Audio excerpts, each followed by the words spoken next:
Well, welcome back to the Rook Yard on the HO scale, William Lake Erie East End. For those who have been following, sorry for the lack of updates, but I have made a good bit of progress since the last video.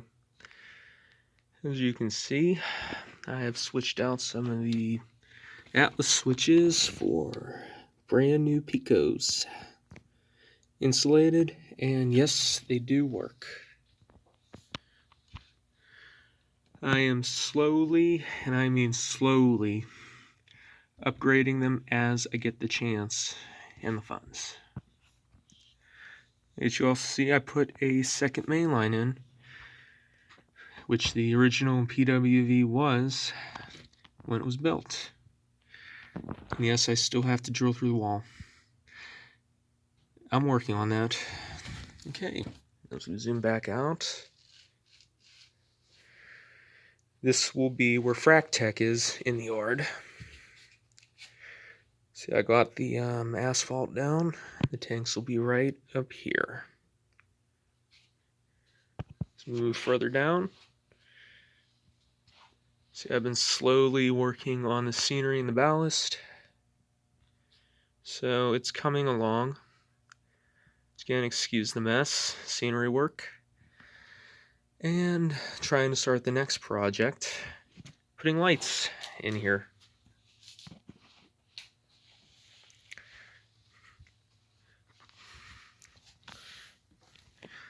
As you see here, this is kind of one of the iconic buildings of Greentree's Rook Yard, the old shop.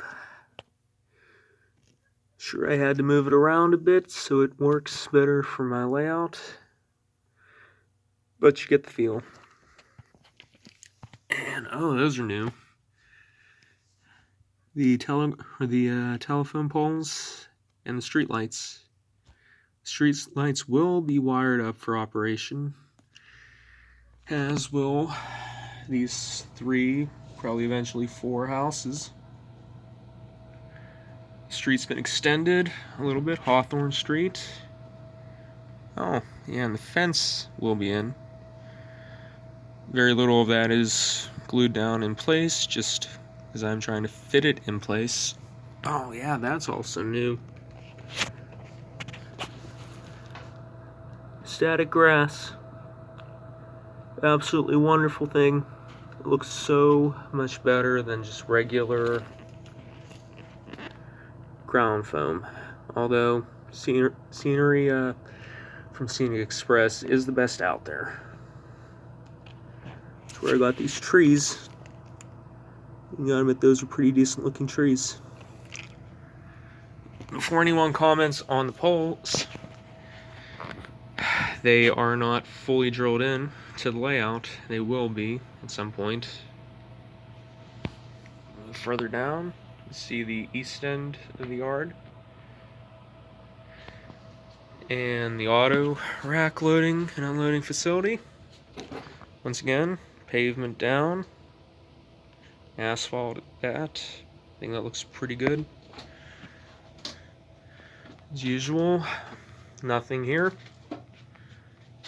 I haven't made any real progress up on Mifflin Junction's switch and branch. Eventually. I guess as you see here, there are 2 buildings that will be featured on the layout. One, of course, is the Brewston Station that was torn down in 2015.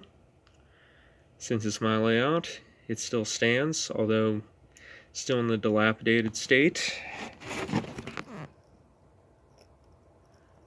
And as though it is ready to be condemned.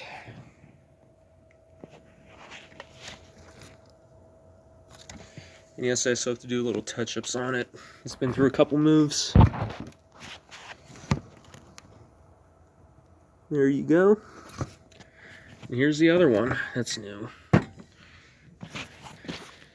This, of course, for anyone who is familiar with the area knows exactly which bridge this is, but those who don't, It is the bridge across is over Route 51.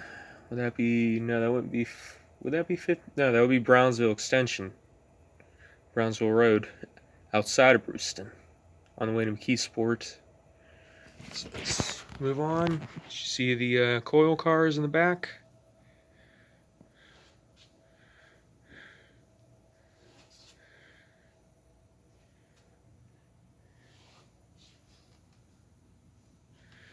Yeah, and this is where I've been making some big progress.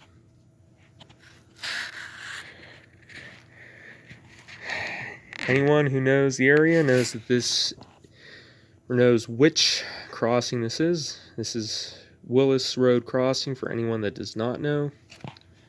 This is fairly prototypical to the actual crossing. I've had to do a little bit of adjustments to make it work for my needs, but you get the point. Same thing eventually. It will work its way down. You track them in, it will curve itself and go from there.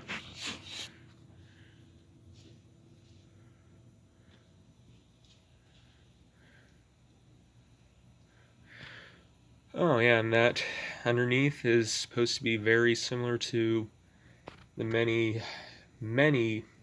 underpasses along the Wheeling.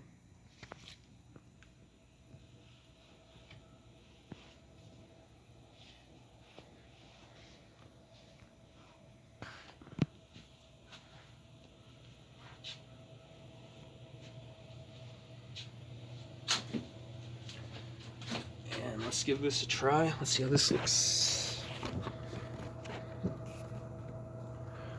Once again, it doesn't look the greatest with the yard empty, but I think you get a general feel of what it's supposed to be. Hopefully the next video I post will have the buildings and streetlights lit up, and then we'll go from there.